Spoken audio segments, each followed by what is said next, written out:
श्री शिवाय नमस्तुभ्यम। हर हर महादेव। पंडित प्रदीप जी मिश्रा द्वारा श्री शिव महापुराण कथा काशी बनारस उत्तर प्रदेश में शुरू हो गई है। कथा 20 नवंबर से लेकर 26 नवंबर 2024 तक चलेगी। ये 7 दिवसीय शिव महापुराण कथा है जो आस्था फेसबुक और यूट्यूब के माध्यम से लाइव देखी जा सकती है। कथा का समय है दोपहर को 1 बजे से शाम को 4 बजे तक। पर आज गुरुजी ने 24, 25 और 26 नवंबर 3 दिन की शिव महापुराण कथा का समय चेंज हो गया है। उन्होंने बताया है कि कथा 2 बजे से लेकर शाम को 5 बजे तक देख पाएंगे।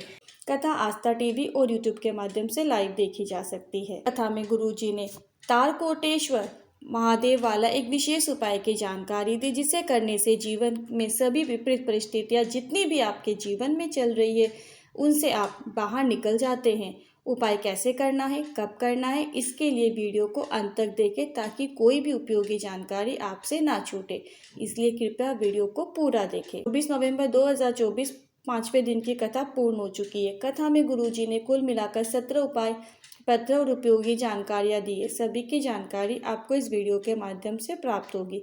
यदि किसी कारणवश आप आज की कथा नहीं सुन पाए हो तो पूरी कथा का रसतत्व आपको एक छोटे से वीडियो के माध्यम से प्राप्त होगा। आइए शुरू करते हैं।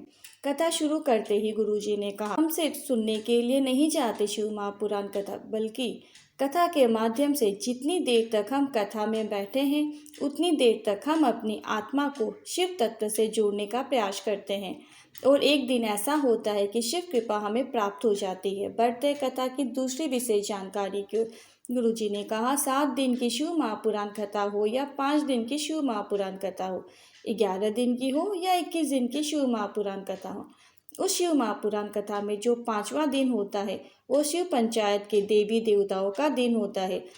आप जितने भी व्रत करते हैं, उपवास करते हैं, उन व्रतों का क्या आपको पुण्य प्रदान करना है, आपके बारे में शिव पंचायत में ही बात होती है। शिव पंचायत के 5 देवी देवता गणेश भगवान, भगवान नारायण, सूर्य भगवान, माता जगदम्बा भवानी और भोलेनाथ है। इन्हीं के द्वारा आपके किसी भी व्रत उपवास का फल प्रदान करने की बात की जाती है। बढ़ते कथा की तीसरी विशेष जानकारी की ओर गुरुजी ने कहा, अगर आप अपने मन में सोच ले कि शिव महापुराण कथा सुनने जाऊंगी या फिर आप ऐसा कोई संकल्प ले आपको सत्कर्म करना है, तो शिव पंचायत के ही 5 देवी देवता होते हैं जो आपका संकल्प पूरा कराने में बल प्रदान करते हैं, आपकी मदद करते हैं। बढ़ते कथा की चौथी विशेष जानकारी की ओर गुरुजी ने कहा, प्रयागराज में कुंभ के पहले काशी में ही कुंभ का जैसा नज़ारा देखने को मिल रहा है। लगभग 8 लाख लोग शिव महापुराण कथा सुन रहे हैं और लाखों लोग आज गंगा में डुबकी भी लगाए हैं। बढ़ते हैं कथा की 5वीं विशेष जानकारी की ओर गुरुजी ने कहा, सारी समस्या का हल एक लोटा जल। इसका मतलब है कि जब हम एक लोटा जल शिवलिंग पर अर्पित कर रहे होते हैं तो हमारा हाथ महादेव ने थामा हुआ होता है।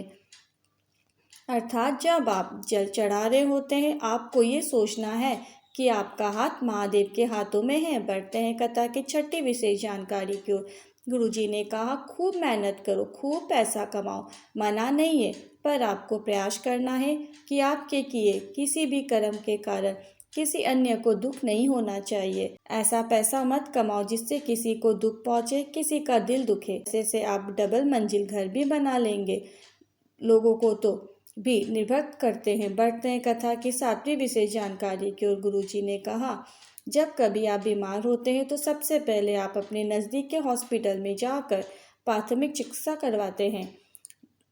आप बड़े शहर में जाकर बड़े हॉस्पिटल में भर्ती नहीं होते। उसी तरह जब कभी आपके जीवन में दुख आए, तकलीफ आए, कष्ट आए, परेशानी आए, आपको सबसे पहले अपने घर के नज़दीक में जो भी शिवालय है वहाँ पर जाकर भोलेनाथ के शिवलिंग पर एक लोटा जल चढ़ाकर अपनी बात भोलेनाथ से कहना चाहिए। इसके बाद आप काशी विश्वनाथ बड़े हॉस्पिटल आ सकते हैं, कुबेश्वर धाम आ सकते हैं। बढ़ते कथा की 8वीं विशेष जानकारी की ओर गुरुजी ने कहा, एक पत्र आया है जिसमें लिखा है, मेरे 2 बड़े बेटे है। बड़ा बेटा किसी दुकान में कार्य करता है, दूसरा बेटा पढ़ाई करता है। मेरा बड़ा बेटा ग्रुप डी की नौकरी के लिए न दौड़ पाने के कारण उसका चयन नहीं हो पाया था। आपकी कथा सुनना शुरू किया। बेटे ने संकल्प ले लिया कि अब मैं रोज मंदिर में जाकर जल चढ़ाऊंगा और साथ ही साथ 4 गुना अधिक मेहनत भी करूंगा। इसके साथ ही बेटे ने संकल्प के साथ अपनी पढ़ाई शुरू करी। उसे रेलवे में नौकरी मिल गई है। इसी का आभार व्यक्त करने कथा पंडाल में आई हूँ। बढ़ते हैं कथा की 9वीं विशेष जानकारी की ओर। गुरुजी ने कहा, दुनिया में किसी में इतना सामर्थ्य नहीं है कि आपका दुख काट सके, या फिर अब ये सोचकर मत बैठो कि आपका दुख सीहोर वाला महाराज काट देगा, क्योंकि सीहोर वाला महाराज का तो दुख खुद स्वयं महादेव ही काटते हैं। बढ़ते हैं कथा की 10वीं विशेष जानकारी की ओर। सीता देवी जी पत्र लेकर आई। मेरा बेटा जो कभी सुन नहीं सकता था, बोल नहीं सकता था, हमने जब से आपकी शिव महापुराण कथा सुनना शुरू किया है, मंदिर में जाकर मैंने जल चढ़ाना शुरू किया है। शिवलिंग पर चढ़े हुए जल का आचमन मैंने मेरे बेटे को कराना शुरू किया है। आज मेरा बेटा धीरे धीरे बोलने लगा है, थोड़ा थोड़ा सुनने भी लगा है। इसी का आभार व्यक्त करने कथा पंडाल में आई हूँ। बढ़ते हैं कथा की 11वीं विशेष जानकारी की ओर। प्रिया शुक्ला जी पत्र लेकर आए, जिसमें लिखा था, उज्जैन में पहली बार कथा पंडाल में बैठकर कथा सुनी और बाबा से सरकारी नौकरी की कामना कर ली। 4 गुना अधिक मेहनत करना शुरू किया। बाबा की कृपा से सरकारी शिक्षिका के पद में चयन हो गई हूँ। इसी का आभार व्यक्त करने कथा पंडाल में आई हूँ। बढ़ते कथा की 12वीं विशेष जानकारी की ओर। निकिता सिंह जी पत्र लेकर आई। हम कुशीनगर में आपकी शिव महापुराण कथा पंडाल में बैठकर सुने थे। जो मांगा बाबा ने वो दिया। ना संतान सुख था, ना ही घर में खाने को कुछ था, खाने के भी लाले पड़े थे। कथा पंडाल में बैठकर कामना करी, रोज जल चढ़ाना शुरू किया। मेरे पति ने खुद की दुकान डाली। बाबा ने टीवीएस का शोरूम डलवा दिया है। बाबा ने छप्पर फाड़ के प्रदान किया है। इसी का आभार व्यक्त करने कथा पंडाल में आई हूँ। बढ़ते कथा की 13वीं विशेष जानकारी की ओर। गुरुजी ने बताया, माननीय मुख्यमंत्री जो कि उत्तर प्रदेश के मुख्यमंत्री योगी आदित्यनाथ जी कथा पंडाल में पधारेंगे और कथा का आनंद प्राप्त करेंगे। बढ़ते कथा की 14वीं जानकारी की ओर। गुरुजी ने कहा, दुनिया की कितनी ही बड़ी दुविधा आपके समीप आ गई हो, कितनी ही विषम परिस्थिति क्यों ना चल रही हो, परिस्थिति आपकी खराब हो गई हो, बहुत बड़ी समस्या भी अगर आपके सामने आकर खड़ी हो गई हो, और अगर आपने भगवान भोलेनाथ की शरणागति आपने धारण की हुई है, भगवान की भक्ति करते हैं, भगवान की भक्ति धारण की गई है, तो जीवन में कष्ट आएगा, ये सभी को पता है। पर वो कष्ट आकर कब चला जाएगा आपको उसका भान भी नहीं होगा, ये निश्चित है। बढ़ते कथा की 15वीं विशेष जानकारी की ओर। गुरुजी ने कहा, शिव महापुराण की कथा 26 नवंबर को यहाँ पर पूर्ण हो जाएगी। इसके बाद अगली शिव महापुराण कथा 1 दिसंबर से लेकर 7 दिसंबर 2024 तक शिरपुर महाराष्ट्र में होगी, जिसका समय रहेगा दोपहर को 1 बजे से शाम को 4 बजे तक। इसके बाद अगली शिव महापुराण कथा 9, 10, 11 3 दिन की शिव महापुराण कथा भारत के बाहर पहली बार दुबई में होगी। इसके बाद शिव महापुराण कथा 16 दिसंबर से लेकर 22 दिसंबर 2024 तक मेरठ में होगी। बढ़ते हैं कथा की 16वीं और अंतिम विशेष जानकारी की ओर। गुरुजी पंडित प्रदीप जी मिश्रा ने आज की शिव महापुराण कथा में बताया गया बिल्कुल नया और विशेष उपाय की जानकारी दी। काफ़ी सरल और आसान उपाय है। ध्यान से सुनिएगा कि किस प्रकार से आपको ये उपाय करना है। विषम परिस्थिति होने पर, जीवन में परेशानियां होने पर गुरुजी पंडित प्रदीप जी मिश्रा ने बिल्कुल नया उपाय करने को कहा है। इस उपाय को करने के लिए आपको 12 बेलपत्र की आवश्यकता होगी। 12 बेलपत्र कटी फटी ना हो, वो पूर्ण हो, इस बात का आपको विशेष रूप से ध्यान रखना है। आपको 1 कलश जल की आवश्यकता होगी। 12 बेलपत्र लेना है और इसकी 4 गड्डियाँ बना लेना है। मतलब 3-3 के ग्रुप की 4 गड्डी आपको बना लेनी है। गड्डी बनाने के लिए ऐसा कोई विशेष चीज़ नहीं है कि ज़रूरत नहीं है कि आपको एक के ऊपर एक 3 करके एक बेलपत्र रखना है। ऐसे करके आपको 3-3 के सेट बना लेने हैं, और ये 3-3 के जो 4 जोड़े हैं उन्हें आपको शिवलिंग में जो माता अशोक सुंदरी का स्थान है वहाँ पर अर्पित करना है, और कुछ खास नहीं करना है। बस शिवलिंग में माता अशोक सुंदरी के स्थान पर आपको ये बेलपत्र अर्पित करनी है। 3-3 के जोड़े से अर्पित करना है, यानी कि 1 का 3 जोड़ा पहले आपने चढ़ाया, फिर वापस 3 जोड़ा चढ़ाया, ऐसे करके 4 बार में आपको अर्पित करना है।